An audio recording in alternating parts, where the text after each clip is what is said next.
कक्षा अष्टम सामाजिक विषय इतिहास पाठ 5 प्रथम स्वतंत्रता संग्राम कारण एवं परिणाम।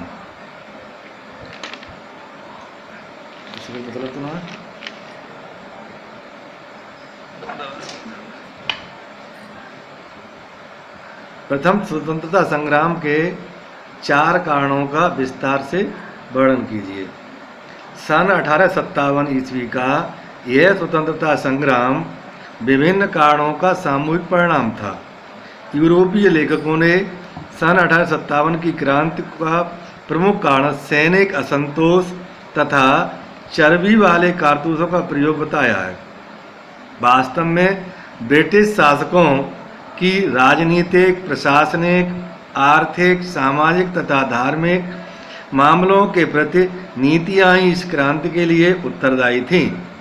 अंग्रेजों की शोषण की नीतियों के परिणाम स्वरूप ही भारतीयों में असंतोष की भावना बढ़ती चली गई, जो सन 1857 की क्रांति के रूप में प्रकट हुई।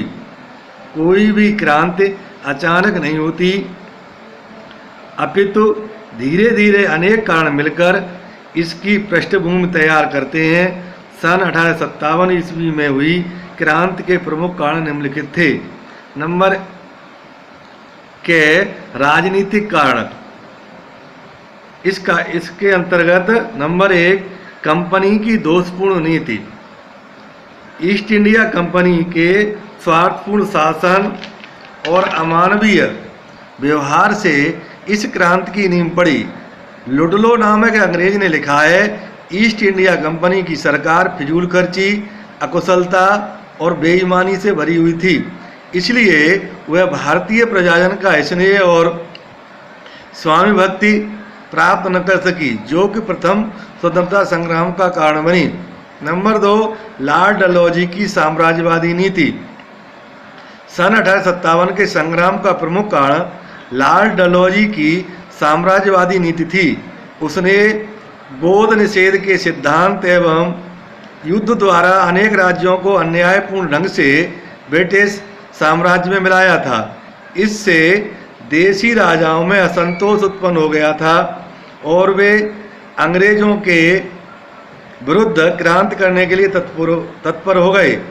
नंबर 3 मुगल सम्राट का सम्मान करना। मुगल साम्राज्य की शक्ति क्षीण हो गई थी, तब भी उसका स्वतंत्र अस्तित्व शेष था। प्रजा मुगल सम्राट का सम्मान करती थी एवं सिक्कों पर उनका नाम मुद्रित किया जाता था। कंपनी के उच्च पदाधिकारी भी उनको झुककर सलाम करते थे, किंतु 1835 ईस्वी में उनका नाम मुद्राओं पर अंकित होना बंद हो गया और अंग्रेजों ने उनका सम्मान करना छोड़ दिया। इस सब का परिणाम यह हुआ कि देश की जनता अंग्रेजों के विरुद्ध क्रांति करने के लिए तत्पर उठी और मुगल सम्राट के नेतृत्व में भारतीयों ने सन 1857 में अंग्रेजों के विरुद्ध क्रांति का झंडा बुलंद कर दिया। नंबर 4 सरकारी नौकरियों में भेदभाव। सन 1857 में थॉमस मुनरो ने गवर्नर जनरल से भारतीयों को सरकारी नौकरियों में अंग्रेजों के समान उच्च पदों पर नियुक्त किए जाने की प्रार्थना की, किंतु तत्कालीन गवर्नर जनरल ने इस बात पर कोई ध्यान नहीं दिया। सरकारी नौकरियों में उच्च पदों पर केवल ब्रिटिश नागरिक ही नियुक्त किए जाते थे। भारतीयों को उच्च पदों पर कार्य करने का अधिकार नहीं था, जिस कारण भारतीय बुद्धिजीवियों के मन में क्रांति की ज्वाला फूट पड़ी। नंबर 5 दोषपूर्ण न्याय प्रणाली। कंपनी ने जो न्याय प्रणाली स्थापित की थी, उसमें भारतीयों को पूर्ण न्याय प्राप्त नहीं था। यह न्याय प्रणाली बहुत जटिल थी। इससे दूषित न्याय प्रणाली ने भारतीयों के असंतोष में और अधिक वृद्धि कर दी। नंबर 6 अंग्रेज अधिकारियों की तानाशाही। सन 1857 की क्रांति का प्रमुख कारण यह भी था कि अंग्रेज अफसर भारतीय व्यापारियों एवं कृषकों का माल कम दामों पर बलपूर्वक ले लेते। इस व्यवहार के विरुद्ध सभी वर्गों और क्षेत्रों में अंग्रेजों के विरुद्ध आक्रोशपूर्ण क्रांति की भावना पनप रही थी। नंबर 6 आर्थिक कारण। इसके अंतर्गत नंबर 1 कृषकों का शोषण। जमींदारों को अंग्रेजों ने भूमि का स्थायी स्वामी बना दिया था और वे किसानों से मनमाना लगान वसूल करने लगे, जिससे किसानों की स्थिति अत्यंत शोचनीय हो गई। वे ऋण से ग्रस्त होकर अपनी आजीविका कमाने में असमर्थ हो गए। किसानों की यही व्यवस्था आक्रोश बन गई और अंग्रेजों के विरुद्ध विद्रोह बगावत को तत्पर हो गए। नंबर 2 भारतीय उद्योगों का बंद हो जाना। अंग्रेजों की व्यापार नीति के कारण भारतीय उद्योग लगभग ठप हो गए थे। भारतीयों का अपना कोई स्वतंत्र और निजी व्यापार नहीं था। अंग्रेज यहाँ से कच्चा माल सस्ते मूल्य पर खरीद कर ले जाते थे और उससे माल तैयार करके बेचते थे। इससे अंग्रेज अत्यधिक लाभ प्राप्त कर रहे थे।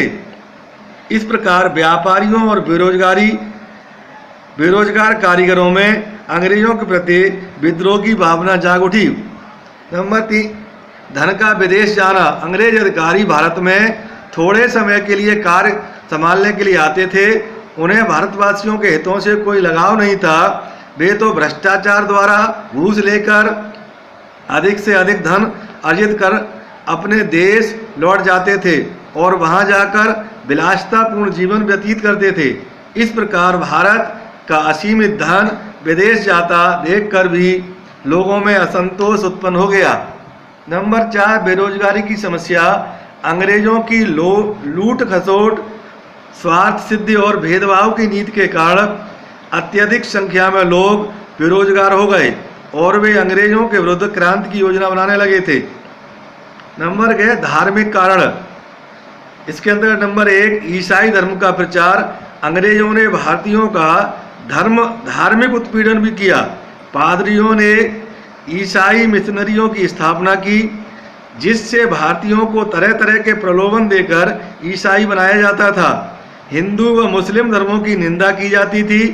इतना ही नहीं, दोनों धर्मों के लोगों को बलपूर्वक ईसाई बनाया जा रहा था। इससे दोनों धर्मों के लोग अंग्रेजों के विरुद्ध हो गए। नंबर 2 गोद निषेध नियम। लॉर्ड डलहौजी ने बच्चा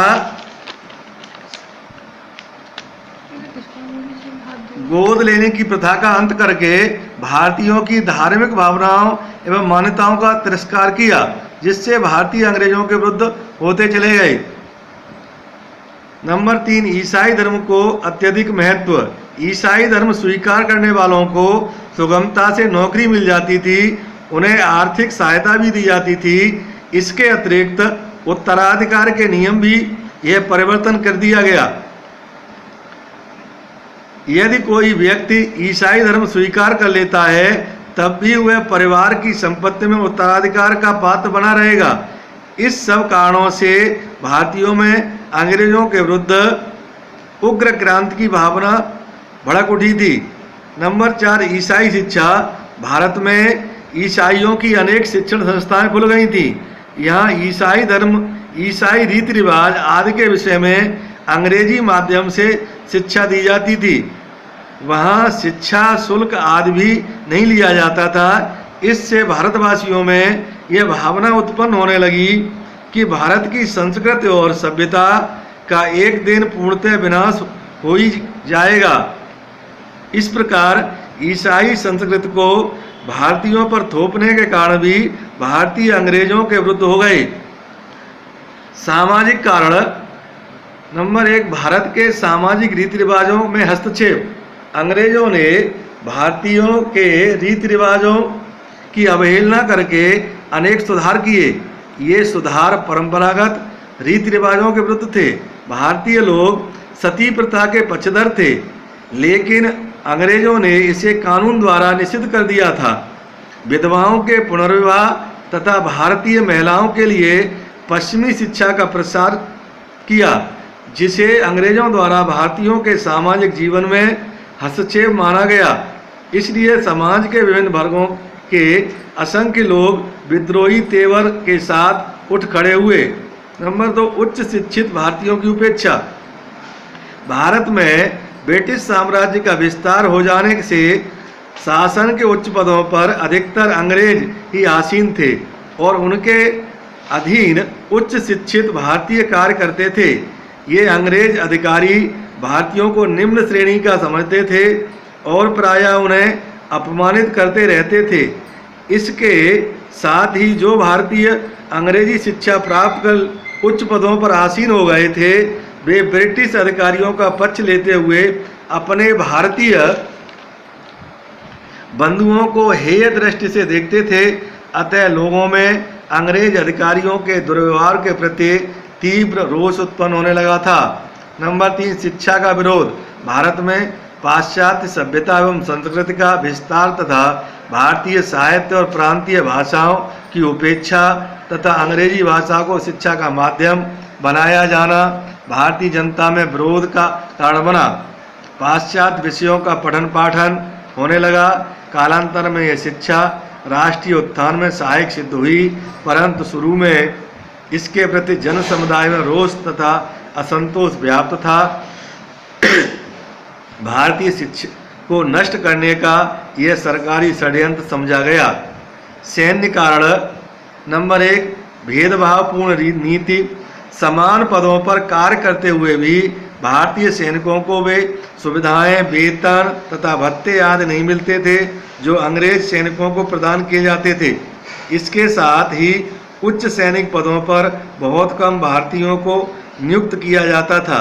इस भेदभाव की नीति से सैनिकों में विद्रोह की भावना जागृत हो उठी। नंबर 2, अफगान युद्ध में अंग्रेजों की पराजय। 1838 ईस्वी से 1842 के अफगान युद्ध में ब्रिटिश सैनिकों की पराजय को देखकर भारतीय सैनिकों में यह धारणा बन गई कि यदि अफगान सैनिक ब्रिटिश सैनिकों को हरा सकते हैं तो हम भी अपने देश को इनसे मुक्त कर सकते हैं। नंबर 3, सैन्य कानून। सन 1824 के कानून के अंतर्गत आवश्यकता पड़ने पर भारतीय सैनिकों को समुद्र पार कर विदेश जाने के आदेश दिए गए, जिसे भारतीय सैनिकों ने मानने से इनकार कर दिया, क्योंकि समुद्र पार यात्रा करना उस समय पाप माना जाता था।